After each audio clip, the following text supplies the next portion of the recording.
ladies, gentlemen, human beings alike. This is another episode of the Light After Trauma podcast. This is a podcast by trauma survivors for trauma survivors. I'm your host, Alyssa Scolari, and I am happy to be here with you for another week. And this week we have, oh, you know what? I didn't even ask how to pronounce your name. That was so incredibly rude of me. Is it Petia?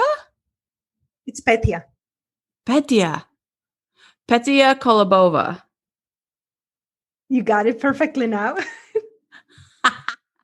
Okay, so we're starting off on a great note. So I am happy to have here with us Petia Kolibova. She is a women's transformational coach who helps women who have been pushed down and been playing it small due to toxic relationships or unhealed childhood trauma to create a life that is true to them and their sole purpose. Amen. Petia's mission is to help women who are on the path to healing from past wounds move through their limiting beliefs and internal blocks so they can finally do what they want to do, what feels good to them, serve other women in a powerful way online.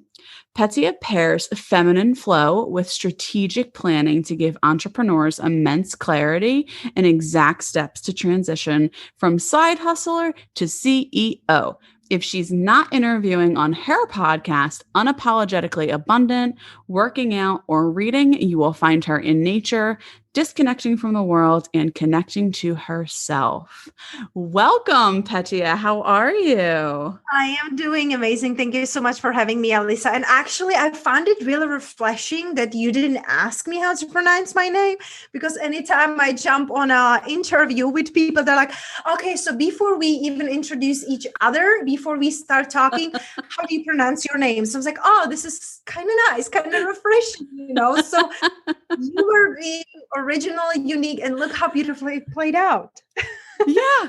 Listen, I'm going for it. You know what it is? It was just that we started talking and then I already felt like I've known you for 5 years. So I was just like, oh, I got this. And I just didn't even think to ask. So yeah, it played out okay. So I appreciate you being here. You are a rock star of a woman. So could you just elaborate and expand a bit more on what it is that you do? Because you are doing all types of incredible things.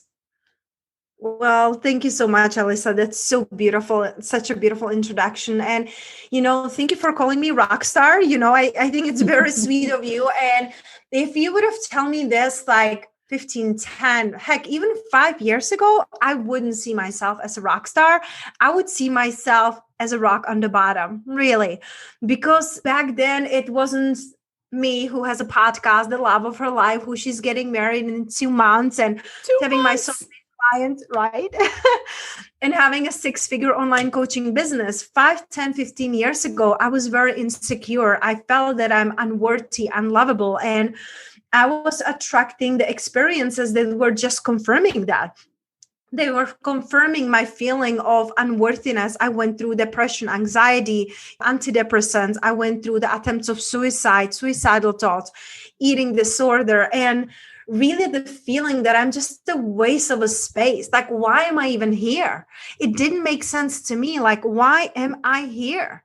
And I know that maybe not just your listeners, but, like people in general, they're like thinking about like, why am I here? What is my purpose? Like, I was waking up every single day and I was feeling and thinking that there must be more. Like, if not, this is so silly. Like, we are born, right?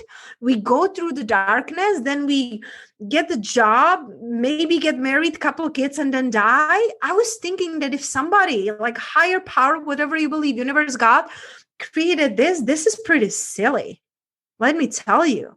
So I was holding on that hope that there must be more in life. This cannot be it. I mean, the world is spinning. The planets are not clashing into each other. We are breathing. Our heart is beating.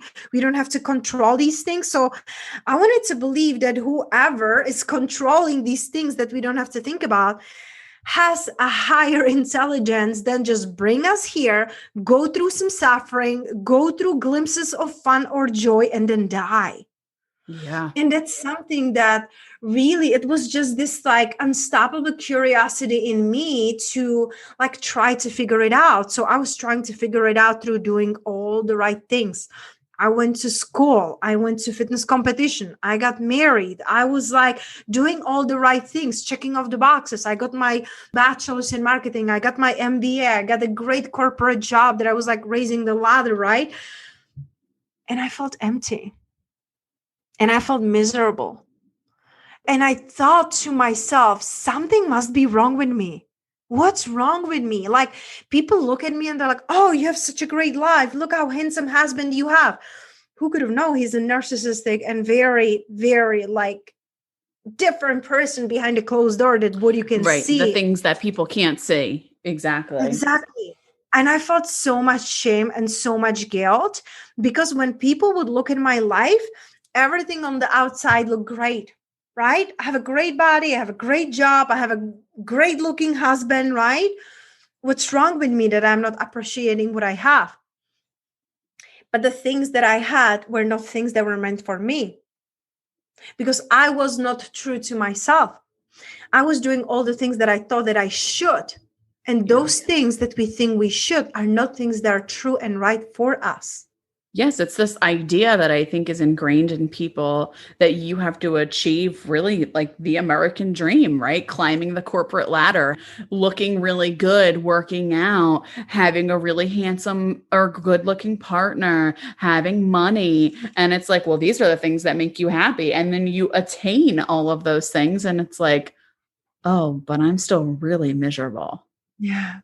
Exactly. And that's the thing. Like for some people, this American dream really works because that's what lights them up, right? Like we're not here to criticize like one way or the other way. Yes. But it's very important for you to realize who am I? What lights me up?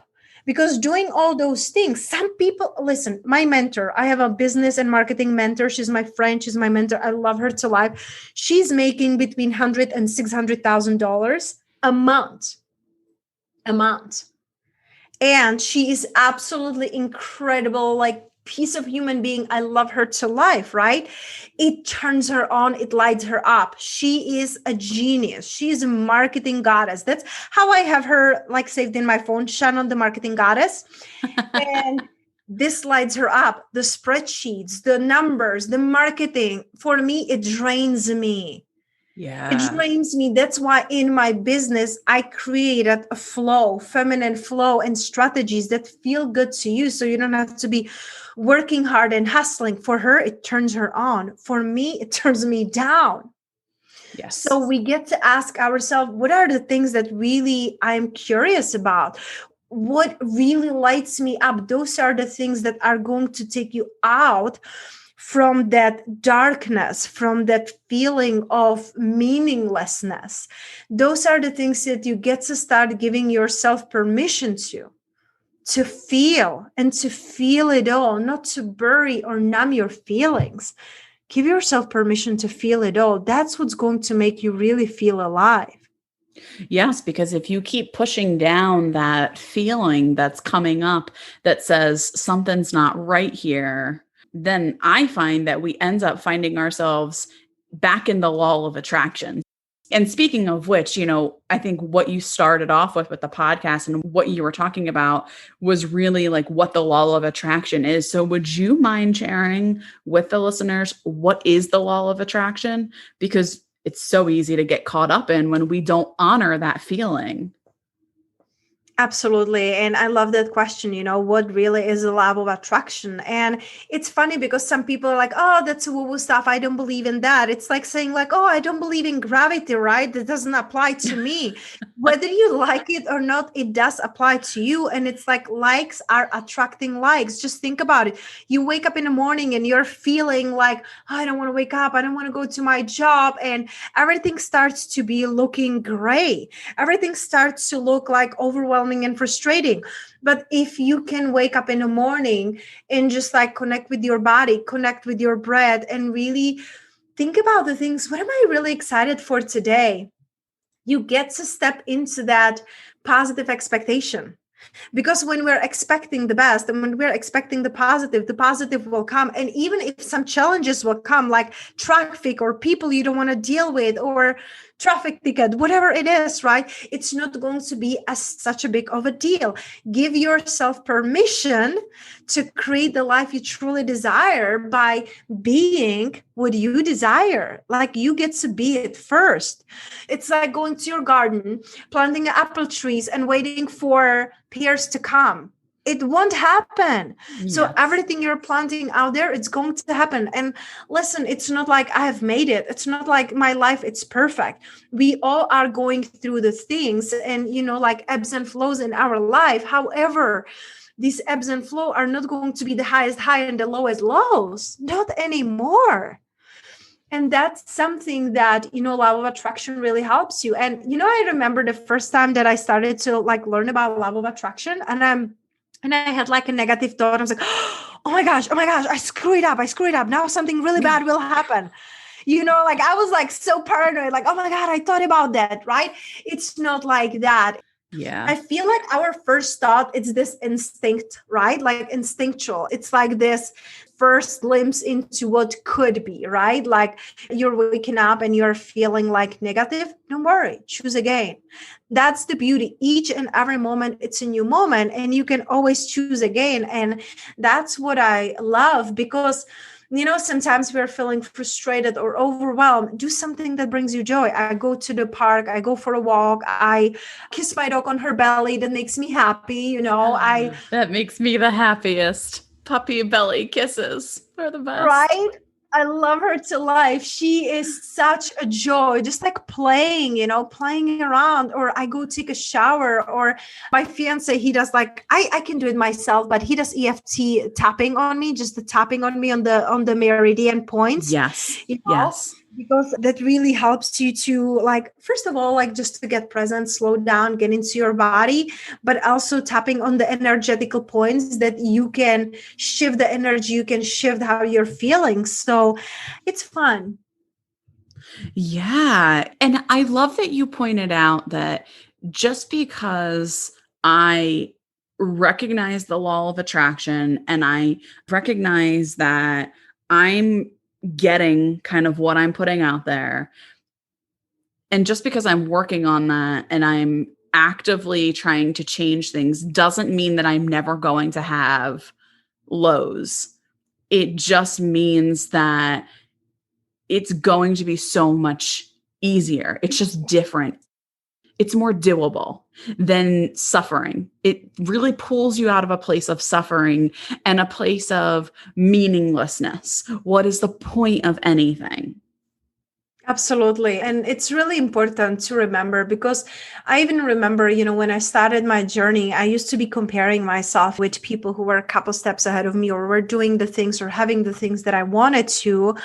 It's a slippery slope. It really brings you in a downward spiral. So recognizing that we are all on our journey and each of us is working on a different things. And it would be super boring if everything is just like butterflies and rainbows. You would be getting bored so quickly, because we came here to experience things. We came here to grow. We came here to evolve. And, growth, it's one of my core values. I really value growth. Sometimes the growth, it's fun, and sometimes it's uncomfortable. Sometimes it's scary, but we really came here to experience this world and experience what is it to be a human. Yes, we came here to experience all of the emotions, both, and I won't say good and bad, because I do not believe that there are bad emotions, but both the difficult ones and the easier ones. We came here to experience it all. I don't know that we necessarily came here to suffer in the way that we do when we go into this existential crisis of what is anything? What does anything mean? Yeah. Now, for you, I wanted to ask, and if this is too personal of a question, please tell me, and I absolutely will not, I will take no offense. You had mentioned both, I know this is on your website, and you had also mentioned this earlier, that you had battled an eating disorder. Were you in the throes and in the midst of your eating disorder while you were quote unquote living the dream, right? With a handsome husband and climbing the corporate ladder. Was that when you were in your eating disorder? I was struggling with eating disorder for 18 years. So that was Wow. the most of my life. I started with my eating disorder when I was 11 years old. Wow. You were just a So kid. yeah, it was something that was the biggest part of my life. And I never believed that I can overcome it because it was just like, I don't know if you know the show, The Dexter. Yeah. I used to love that show. And at that show, he's talking about like a dark passenger, right? Like something that comes over him and it's not him, right? I felt the same way with my eating disorder. It felt like it was controlling me, that I didn't have a control over it. Yet, usually people with eating disorder, it's the control that we are craving because our life on the outside feels out of our control. So, Yes.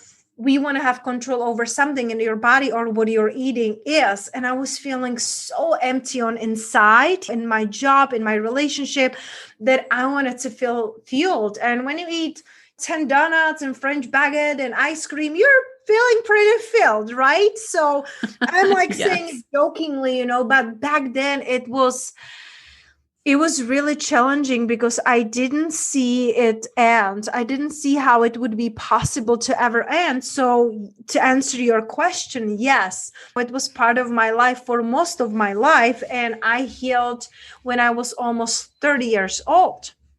Okay, so almost 30 years old. And what really helped me is, I started CrossFit. And I know it's funny, but I started CrossFit and the classes were like at 6 a.m.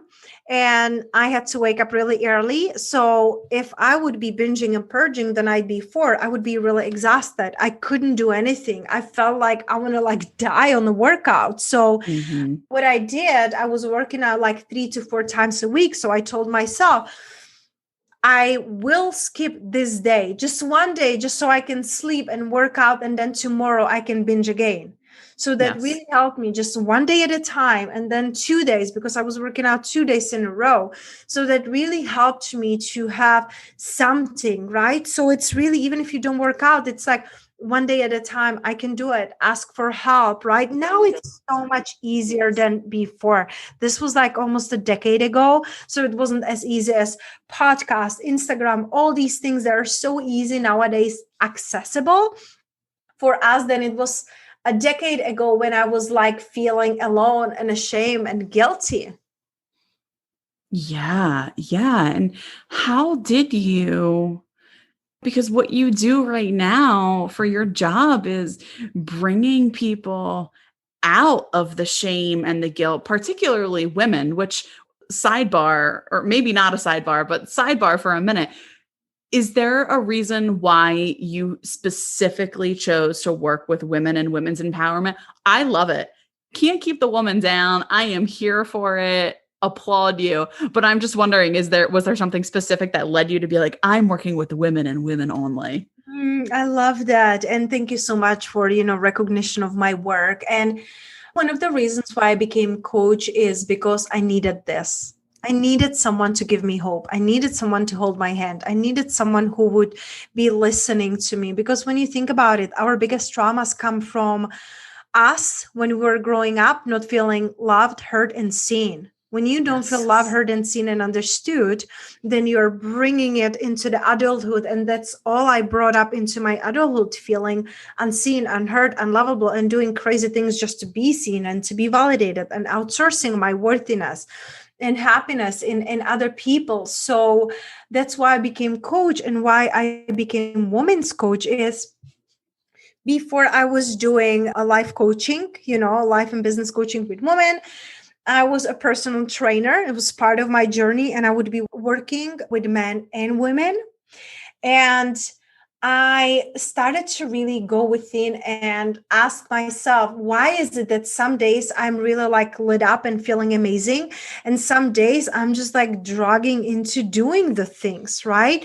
So for me, men were just more drama for me personally, right? It was just, I still had like clients that I love to life. I have a client who is like 80 years old now, right? And he's Oh, amazing. I loved it. He was so dedicated. He was working out twice a week, and it's just incredible. But I realized what really does light me up, it's igniting woman and bringing in the hope and bringing in the possibilities. Because in my heart, I truly believe that as women, we are peacemakers, we are lovers, we are nurturers, and we can truly make the difference because we are not only birthing babies, but we are birthing ideas. And I believe that it's a time that we are shifting from patriarchy back to matriarchy, when women are celebrated, listened, and really respected. So I want women to step into their power, because I believe that when woman is feeling good, she will share it with everyone else around her, her family, her kids, her partner, her friends. She will give it out, right? Men, they are amazingly focused, right? I'm protector, I'm provider, I gotta go. But it's usually he doesn't think about like the family, the community. And there's some men they are, because it's all about masculine and feminine energy, right? But for me, who really, really lights me up are the women who came here to help others. You know, I want to help women who want to help others, whether it's your family and you just want to be a better mom, or whether you want to create an online business and impacting thousands or millions. I'm here for that. But I'm only working with women who want to be helping others. yes. So, and it's so, I think, extra special because you're targeting a group of people who are generally held down. Yeah. Women, much more than men, go unheard, not listened to, not taken seriously, are raised to feel shame in their bodies, shame about no matter what women do, whether they are staying at home, whether they are climbing the corporate ladder, they don't do anything right. So I really love that and appreciate just the advocacy and the empowerment and the way that you say, like, I want to work with women who want to help others in some capacity, who are giving back to the community and giving back to the world in some capacity. They don't necessarily need to be CEOs or businesswomen, but women who are looking to give back. I love that. And one thing that I started to say that I would love to share with you, and this is just my personal feeling, is when we say we are giving back, it's like I have taken something. I have taken something and I'm going and giving it back, right? So what I love saying, it's I'm paying it forward. I'm just paying it forward. I'm giving it to those in need.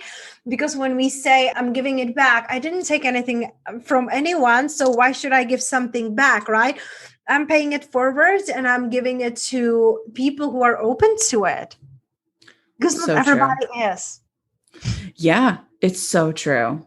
It's so true. And I also really want to touch on the inner child work that you do, because it sounds like you do a lot of work about helping women speak back or helping women to nurture their inner child so that they can feel seen. Absolutely. And you know, it's something that we touched a little bit on, Alyssa, when I was mentioning that many of our traumas come to us because we are feeling unseen and unheard, right? And ununderstood. And some women who come to me, they went through really huge traumas, you know, like a sexual abuse, physical abuse, and things that really leave marks on you, not only on your body, but especially on your soul and how we are Yeah. perceiving ourselves. But then there are also, you know, women who come to me who are like, well, I had a great childhood. You know, I had a great parents. I love them. I have a great relationship with them. Yet still there are some traumas when we feel unheard or unseen. Just think about it. Like one of my clients, she was on my retreat in Bali. And when we were doing a childhood, I do hypnosis, I do NLP, I do meditation. So when I was, you know, doing session with her, she was like, oh, I don't have any like bad experiences from my childhood and anything. It was cool, right? And I was like, okay. I'm like, tell me something about your childhood. She's like, I don't remember. I'm like, oh. That's Ah, interesting. Why wouldn't you yes. remember? Like, what is there that you don't want to remember?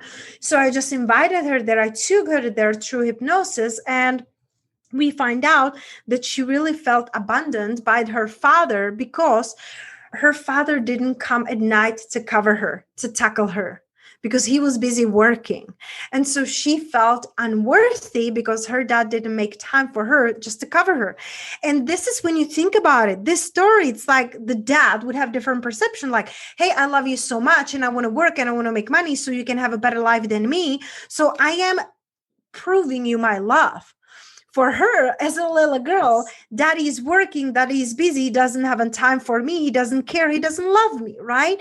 So the stories that we create, we were able to go back, we were able to recreate that memory, meaning reparent yourself, receiving the things that you wish that you received. So we created a different story, different scenario. She's a little girl lying in a bed, her dad is coming, telling her a stories, covering her up, kissing her in a front head, and she creates this as a memory. Your brain cannot distinguish from a memory or a visualization. It can't.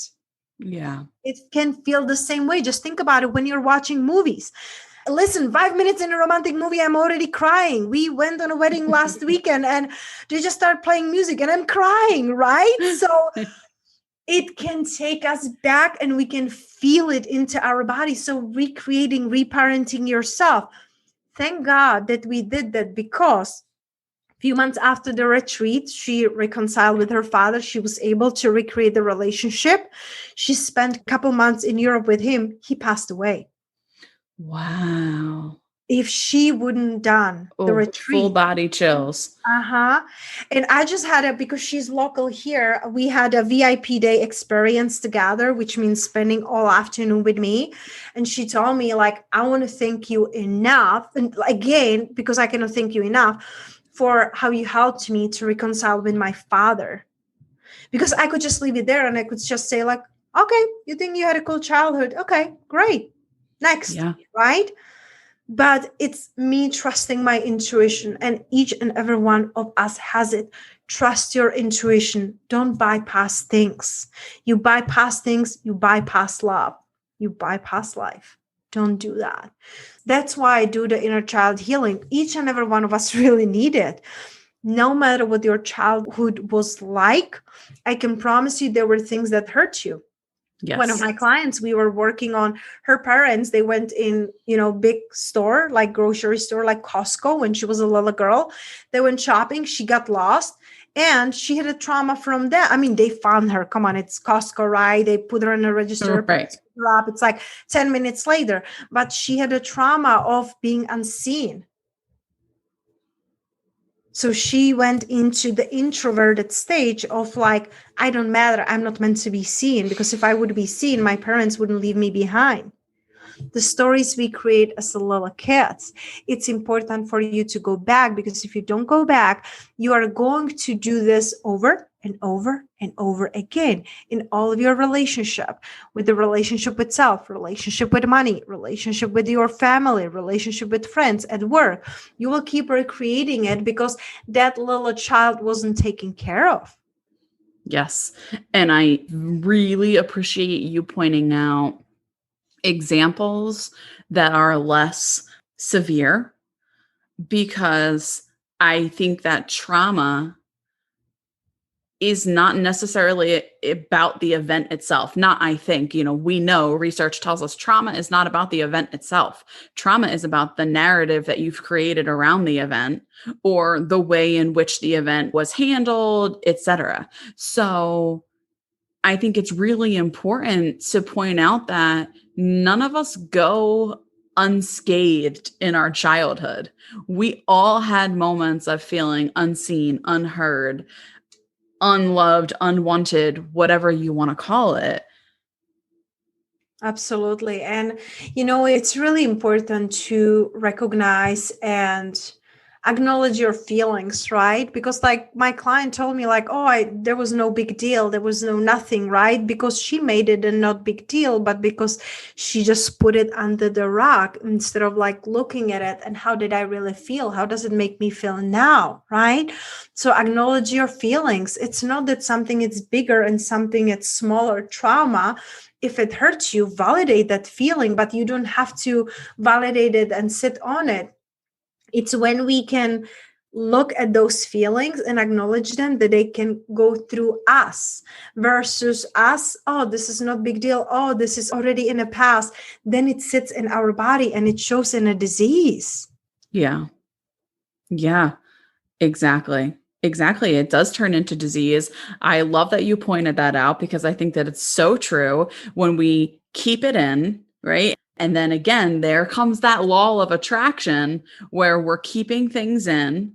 And more often than not, it's subconscious. We are attracting people and things that make us feel the same kind of emptiness or make us feel unheard, the same kind of feelings that we felt in childhood.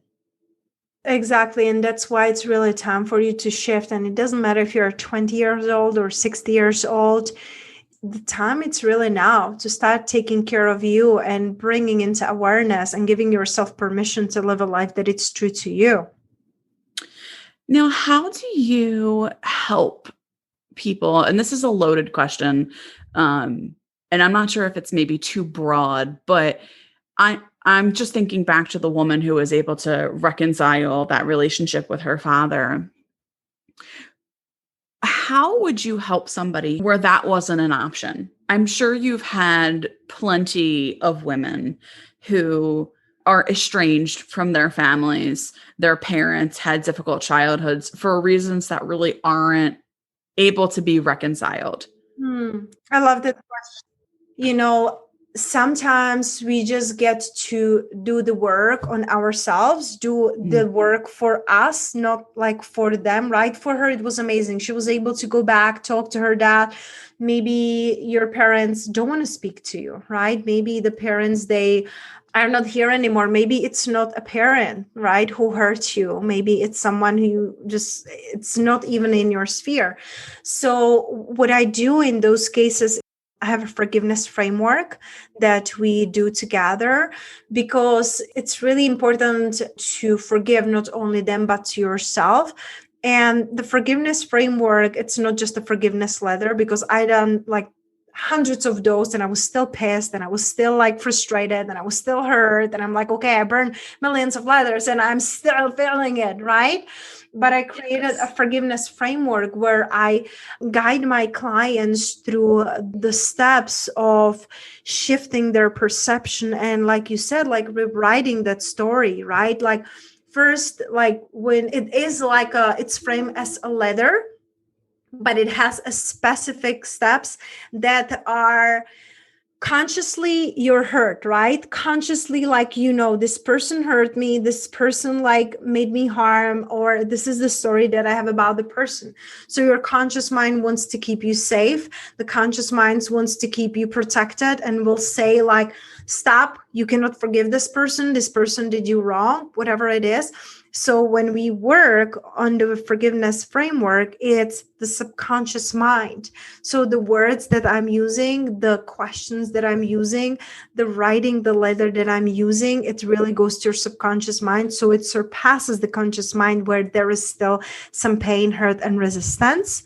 Yeah. And we always start the letter with appreciation because no matter what, that event created something for you. It created an opportunity. So first we look for the opportunity because you can start a forgiveness letter and say like, you did this to me, but I want to be free. So I forgive you. Your conscious mind will say that's a BS, right? You cannot, we cannot. And I'm still pissed and I'm still hurt. But when we start with celebrating the opportunity and looking at that person as something that added into our life, no matter how horrific, how big or small was the event or how we made it, we step first into the opportunity.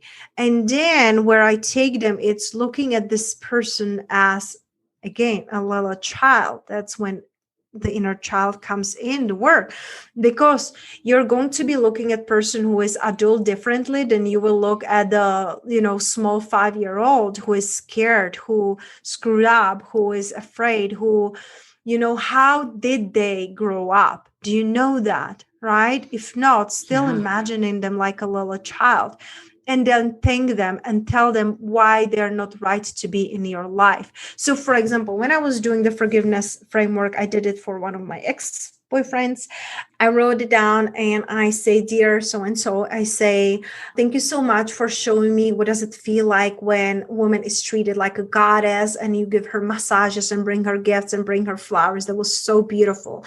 I know that you are still scared to get intimate because you never had that in your life. And then I step into, you're not the one because the one treats me like the only one. It's family oriented. It's looking for commitment. It's loyal. It's committed and all these things. And then I say, thank you. I release you from my life. I love it. I love this so much because, and so the listeners out there, this is going to sound familiar to you if you've listened to previous episodes.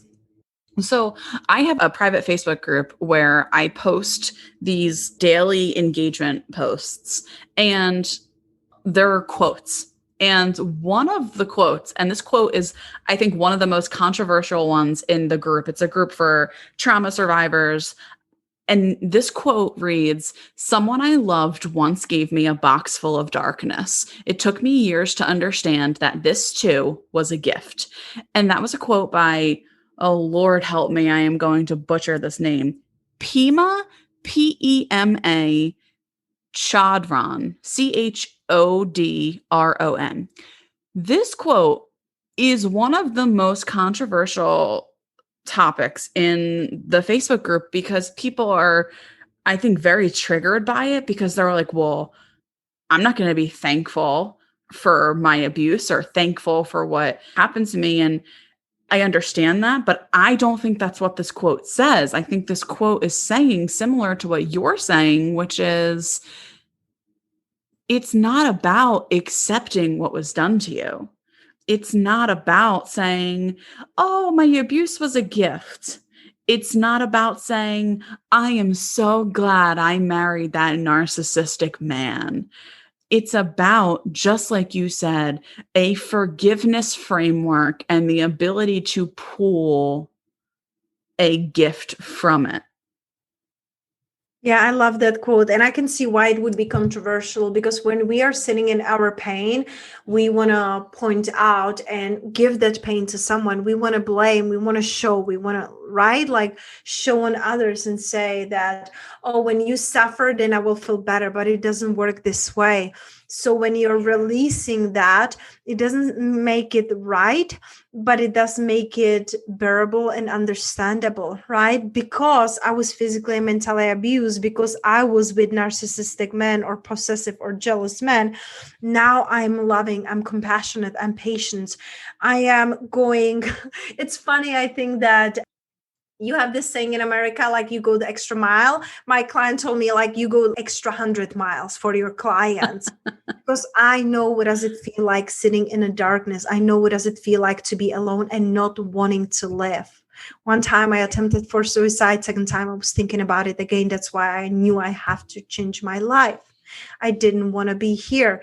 And women are suffering quietly. They're keeping themselves busy. They're in a people-pleasing mode. They are thinking that when I make everybody around myself happy, then I will be happy, but you won't. Yes. Yes. That is speaking a very hard truth. Was that part of the inspiration for your podcast? I love that question. When I started my podcast over 3 years ago, it was called Be Strong Minded, because be comes from the being, right? That's the spirit. Strong comes from the physical. Minded, it's the mindset. So I wanted to blend those three, right? The mind, body, spirit.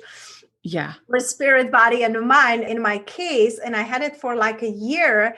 And that was when I started to really shift my life, because I realized that when I am unapologetically me, you either take it or you leave it, and I don't care. And I don't care because I care too much and too deeply. That's when the abundance come into my life. Up until that point, I was working hard and hustling in my masculine energy and doing things, improving others, and like just keeping myself busy and really not living. And when I was able to slow down and step into the flow and the trust, that was the moment that I was really able to create the abundance. So that's when I changed the name of my podcast into Unapologetically Abundant, because when you become unapologetically you and what you stand for, that's when the abundance can come in money, in freedom, in relationships, in health, in the richness of life and everything it can bring. But you get to be you. That's your purpose. That's why you came here. So that's why I renamed my podcast. Yeah, I love it. It's incredible. So your podcast it's a podcast for specifically women, correct? Yes.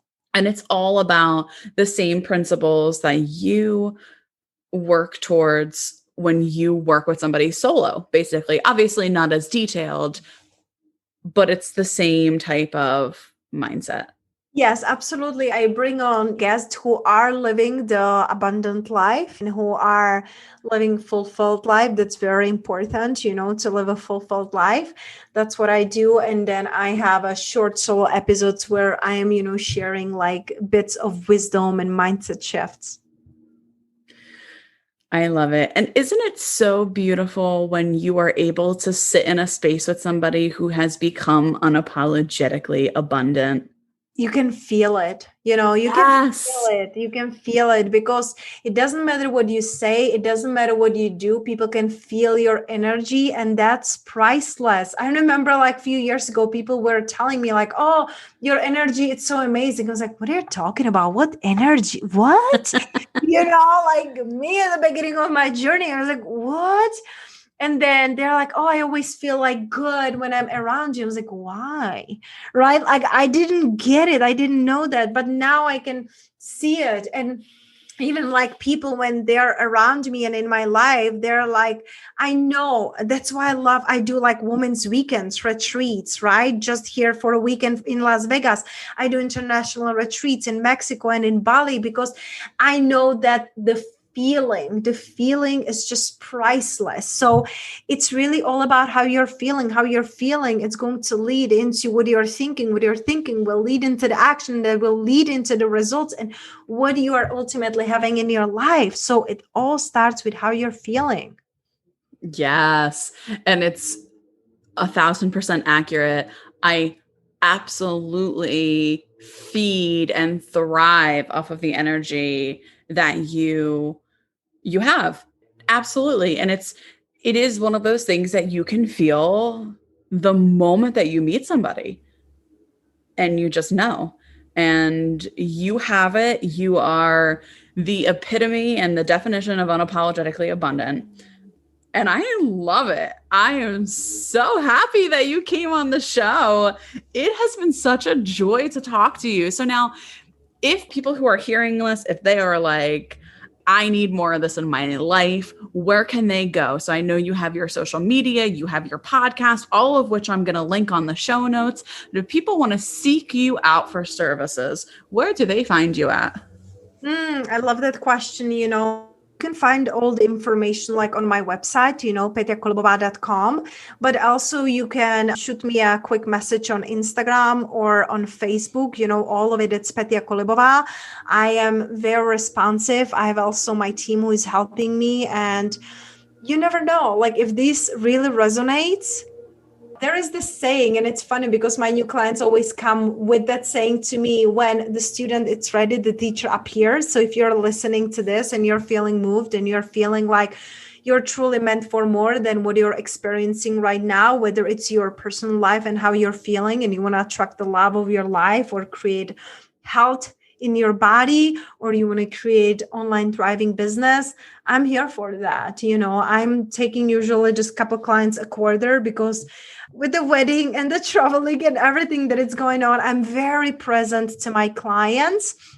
So I take only a couple, but I would be more than happy to connect with you and see how I can support you. Beautiful. And I will link all of that in the show notes for listeners. Petia, thank you so, so much for coming today and for being a guest and for being so vulnerable and for the work that you do to help empower women, because feminine energy is divine and it is not given nearly enough attention. Thank you so much, Alyssa. I love what you're doing, your work, and thank you for inviting me, recognizing me. And like I said, if I can do anything to support, I'm just a message away. Thank you. Thanks for listening, everyone. For more information, please head over to lightaftertrauma.com, or you can also follow us on social media.